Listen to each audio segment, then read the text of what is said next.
చైతన్యరథం ప్రేక్షకులకు స్వాగతం, నమస్కారం. డుమ్మా కొట్టి సుప్రీంకోర్టు మెట్లెక్కి ఊహించని ఉచ్చులో చిక్కుకున్నారా? ధనంజయ రెడ్డి, కృష్ణమోహన్ రెడ్డి, గోవిందప్ప బాలాజీ సిట్ నోటీసులు ఇస్తే ముఖం చాటేశారు. మా జోలికి రారు అన్న ధీమాతో నేరుగా సుప్రీంకోర్టు తలుపు తట్టారు. కానీ కథ అప్పుడే ఊహించిన మలుపు తిరిగింది. స్పాలో హాయిగా మసాజ్ చేయించుకుంటున్న భారతీయ డైరెక్టర్ గోవిందప్ప బాలాజీని సిట్ ఒక్క క్షణంలో లాగేసింది. సుప్రీంకోర్టు మాత్రం ఆ ఇద్దరికి శుక్రవారం వరకు అరెస్ట్ లేదని ఊరటనిచ్చింది. సుప్రీం అండగా ఉందిగా, ఇక మనల్ని కదిలించే ధైర్యం ఎవరికీ లేదు అనుకున్నారేమో ఆ ఇద్దరు. అందుకే నిన్న సిట్ ముందు హాజరయ్యారు. పైకి ధీమాగా కనిపించిన లోపల ఏదో తెలియని గుబులు. నిన్నటి విచారణ అయితే మరీ ఉక్కిరిబిక్కిరి చేసింది.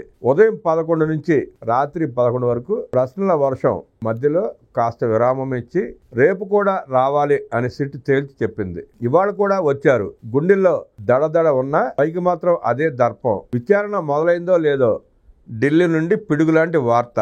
సుప్రీంకోర్టు వారి ఆఖరి ఆశాకిరణం. ఒక్కసారిగా వారి ఆశలు ఆవిరైపోయాయి. ముందస్తు బెయిల్ ఇస్తే విచారణాధికారి చేతులు కట్టేసినట్టే అంటూ ముఖం చాటేసింది అత్యున్నత న్యాయస్థానం. దర్యాప్తు కీలక దశలో ఉంది, బెయిల్ ఇవ్వడం కుదరదు అని వారి లాయర్లు మొహం మీదే చెప్పేసింది. క్షణం యలహంక అంతా నిశ్శబ్దం. జగన్ మొహం మీద స్పష్టంగా భయం. ఈ రోజు విచారణ తర్వాత ఏం జరుగుతుందో అనే టెన్షన్. జంట కళ్ళలో స్పష్టంగా తాడేపల్లి నుండి బెంగళూరు ప్యాలెస్ వరకు పనులలో గుసగుస. అరెస్ట్ తప్పదా అని. వాళ్ళిద్దరూ సిట్ కార్యాలయం లోపల కొయ్యి బారిపోయి కూర్చుంటే వైసీపీ వర్గాల్లో మాత్రం మరో చర్చ, వీళ్ల తర్వాత ఎవరు అని. ఇంకోవైపు ఈడీ కూడా రంగంలోకి దొక్కడానికి అనుమతి కోసం ఎదురు చూస్తోంది. లిక్కర్ కేడీల గుండెల్లో రైళ్లు పరిగెడుతున్నాయి. ఇప్పుడు వేల కోట్ల అక్రమ సంపాదన, ప్రజల ప్రాణాలతో ఆడుకున్న నేరం ఉచ్చు బిగుసుకుంటోంది.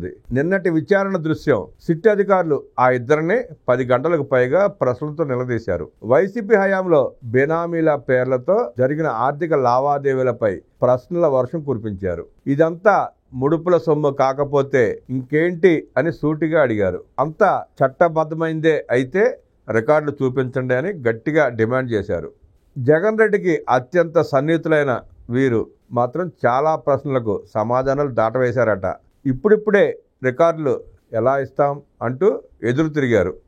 అనుమానాస్పదపు లావాదేవీల చిట్టా విప్పినా మాకు సంబంధం లేదు అని బుకాయించారు. వారి ఫోన్లు పరిశీలించిన అధికారులు ఈ రోజు మళ్లీ రమ్మని ఆదేశించారు. కృష్ణమోహన్ రెడ్డి కుమారుడి కంపెనీల గుట్టు విప్పే ప్రయత్నం చేశారు. ధనంజయ రెడ్డి అక్రమాస్తులపై ఆరా తీశారు. మద్య విధానం వెనుకున్న రహస్యాలు, ముడుపుల వసూళ్లపై సాక్షుల వాంగ్మూలాలతో వారిని ప్రశ్నించారు. ఇప్పుడు ఉత్కంఠ ఒకటే, ఈ రోజు విచారణ ముగిసేసరికి తెర వెనుక ఏం జరుగుతుంది?